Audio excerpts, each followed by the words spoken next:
Hej, hvem er du? Hej, jeg hedder Søren Handrup, og jeg går på 4. semester. Jeg er 25 år gammel, og min mail er s.handrup@gmail.com, og mit telefonnummer er 25 34 60 13. Jeg har ikke tidligere været tutor, men jeg kunne rigtig godt tænke mig at prøve det her til sommer. Jeg har været med i revyen i efteråret, og det synes jeg er virkelig dejligt at lære så mange andre fra forskellige semestre at kende. Og så var det også lidt sådan et skoleeksempel i det med, at når man sådan lægger mange timer og meget af sig selv op i noget, som har med studiet at gøre, så får man også bare så meget igen. Og jeg var kørt lidt død i det der hen inden sommer, og så gav det der med revyen bare sådan en kæmpe boost. Så det håber jeg på, at det med tutor, det også kan give mig nu her efter sommer. Noget nyt og noget gammelt.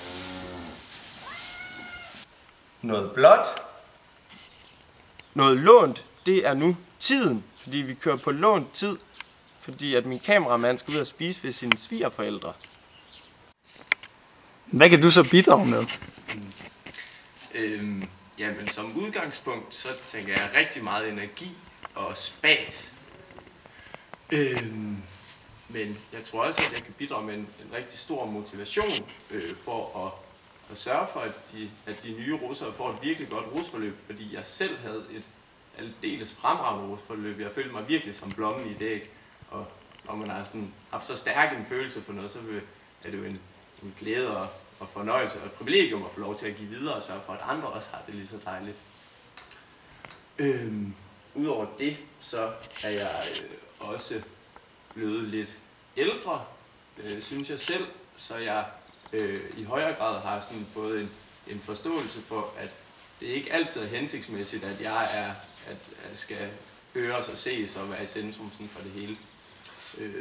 Og det er i hvert fald det er noget, jeg er blevet lidt mere bevidst om, og det hænger også lidt i forlængelse af det også, at jeg er blevet noget bedre til sådan at tage imod dessinger. Sådan jeg kan godt forstå, hvis folk siger sådan, så Søren, lige lidt ned.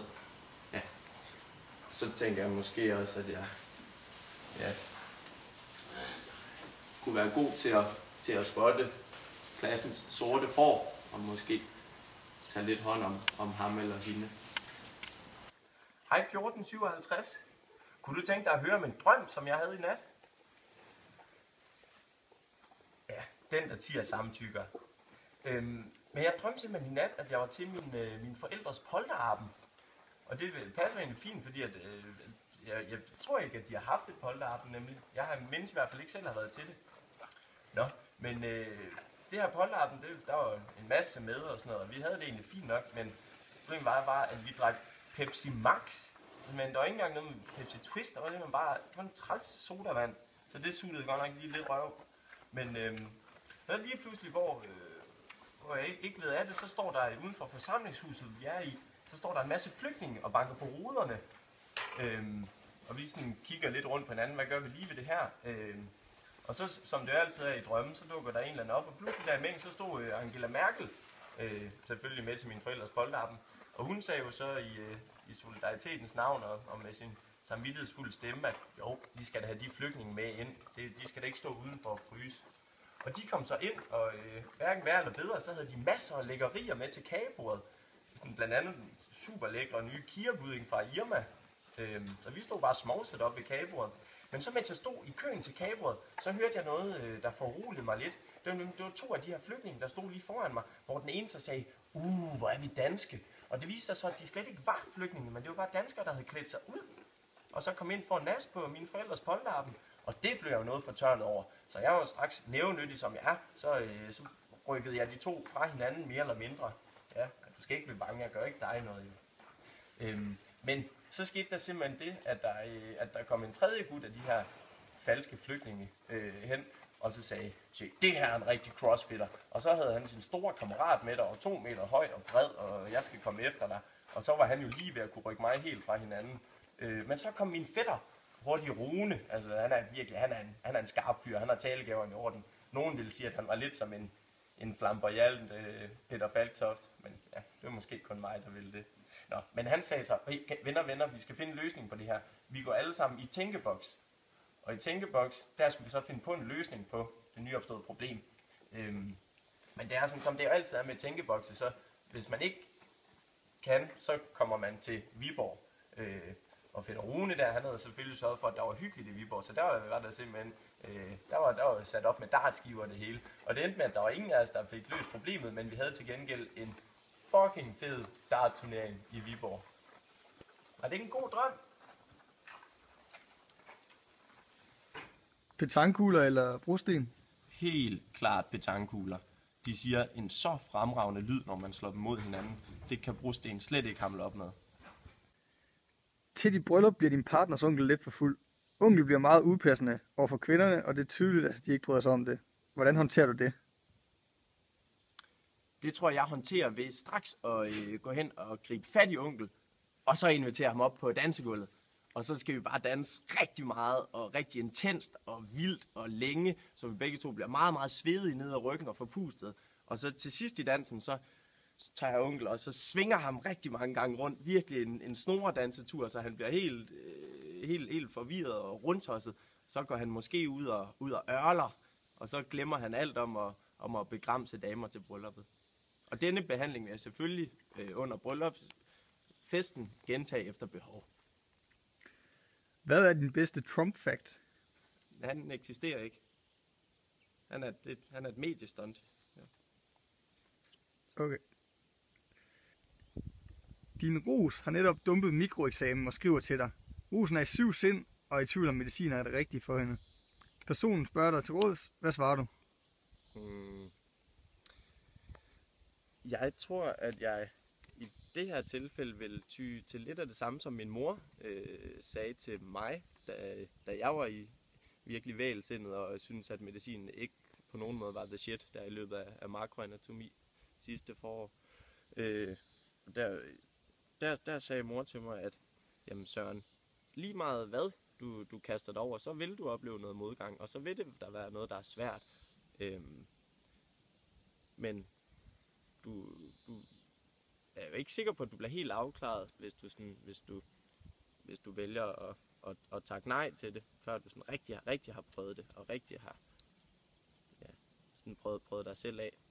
Så lige meget hvad man kaster sig over, vil der være noget modgang, og det kan være hårdt bestemt, men jeg synes ikke, at bare en dumpet eksamen skal være grund til, at man dropper ud.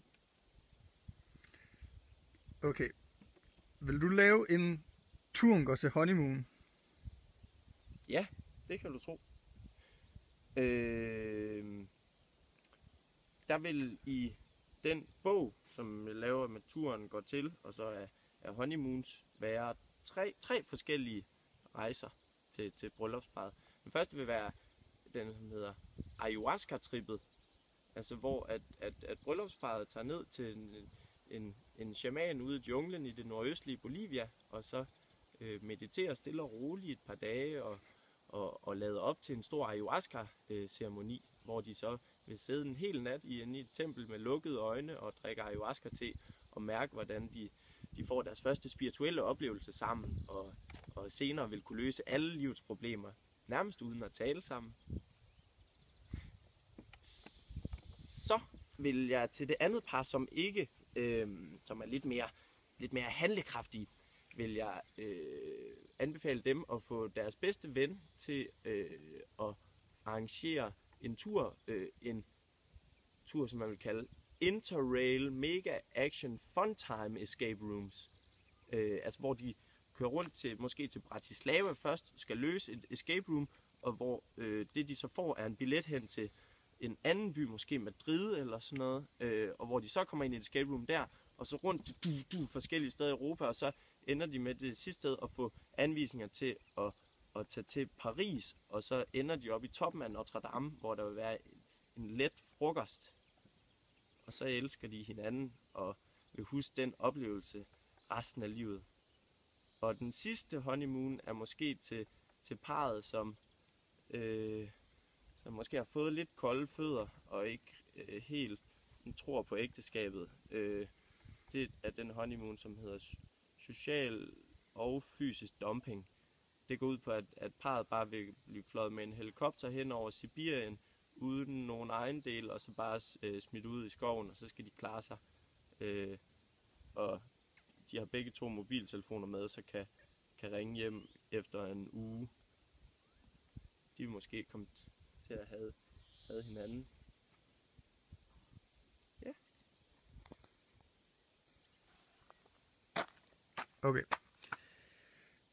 Du er taget på bryllupsrejse. Da du kommer frem til hotellet, opdager du, at kufferten ikke er din. I kufferten er der netstrømper, ribs, en levende grævling. Hvad er forklaringen på det? Forklaringen må her være, at jeg er blevet forelsket, og at det derfor er min kærestes kuffert. Fordi at en af de ting, jeg kan ikke lige nu, jeg er simpelthen for egoistisk til at have en kæreste lige nu. Jeg sætter mine egne interesser for højt, og så mangler jeg en, som virkelig kan overraske mig og tage røven på mig hver gang, og være helt skudt af. Og det tænker jeg måske en, der har været en grævling, en god dyreven, og et grævling, et spændende dyr, også lidt farligt. Og netstrømper kunne måske være til at ud og begå et røveri, eller sådan noget vil hun. Og reps er jo fordi, at hvis hun skal have mig, må hun også tage det sure med det søde. Kan du komme til alle datoer? Ja, og jeg vil. Hvad er dit motto?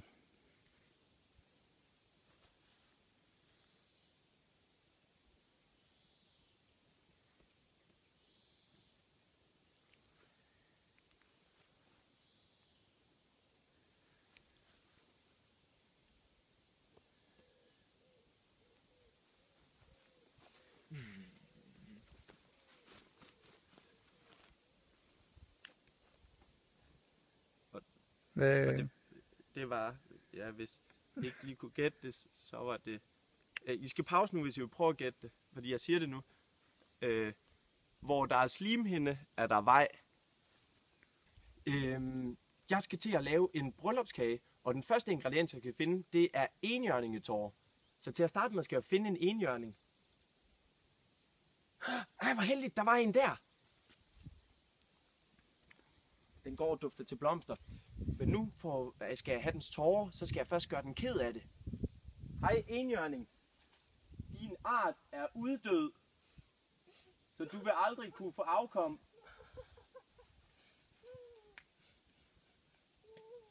Så er der tårer indsamlet. En knivspids, det var lige hvad vi skulle bruge. Næste ingrediens i bryllupskagen er selvfølgelig en lille håndfuld hår fra en dværg. Så nu skal jeg finde nogle dværge. Ej, hvor heldigt, der var en. Hej dværg. Hej. Vidste du godt, at dværgene de kommer fra England, så der er rigtig mange af dem i England? Nej, det vidste jeg ikke. Du kan lige læse lidt om dem her. Nej, London. Ja. Går til London. Nej, det vidste jeg ikke. Nej, hvor spændende.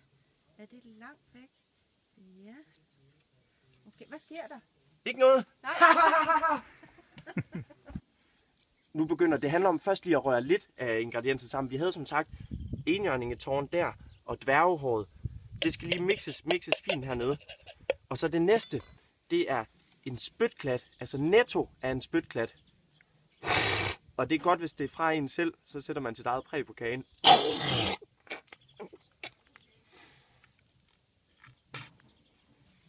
Og så er vi altså, der er jo som sagt, at det netto spyttet, så vi vil ikke have alle boblerne med. Vi skal kun lige have det slim her. Så netto er en spytklat. Super. Så mangler vi faktisk kun én ingrediens, og det er en spiseskefuld sennep, og det har vi lige herinde. Så skal der bare sennep i. Sådan der. Og så lige røre lidt. Og så skal den bages.